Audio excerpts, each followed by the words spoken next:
আসসালামু আলাইকুম। আজকে আপনাদের সাথে শেয়ার করব ঝাল ঝাল করে মুরগির মাংসের ঝোল। প্রথমে লাগছে চিকেন।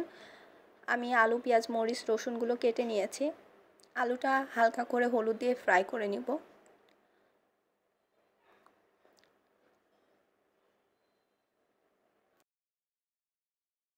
সেম তেলেই আমি মুরগির মাংসগুলো হালকা ফ্রাই করে নিব।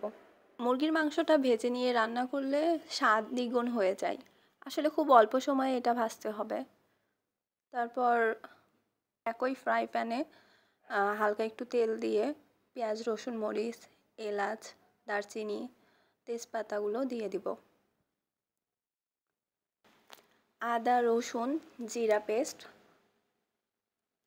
লবণ, হলুদ, ধনিয়া গুঁড়ো দিয়ে মশলাগুলো কষিয়ে নিব। আসলে আমি এখানে অনেক অল্প তেল ইউজ করেছি যেন স্বাস্থ্যকর হয়। আমি মুরগির মাংসের মশলা আর মরিচের গুঁড়ো ইউজ করেছি। মশলাটা যত ভালোভাবে কষাবেন মুরগির মাংসটা তত বেশি টেস্ট হবে। তারপর মুরগির মাংস এবং আলুগুলো দিয়ে নিয়েছি। আমি এখানে কয়েকবার পানি দিয়ে মুরগির মাংসটা কষিয়ে নিয়েছি। তারপর ঝোলের জন্য আমি পানি দিয়ে দিয়েছি। চারপাশের ওয়েদারটা এতটাই খারাপ যে জ্বর, ঠান্ডা, কাশি সবার লেগেই আছে, কোনো কিছু খাবার খেতেই ইচ্ছে হয় না। তাই যদি ঝাল ঝাল করে মুরগির মাংসের ঝোল হয় গরম ভাতের সাথে তাহলে মন্দ হয় না। আপনারা সবাই ট্রাই করে দেখবেন, মায়ের হাতের রান্নার টেস্ট পাবেন ইনশাল্লাহ।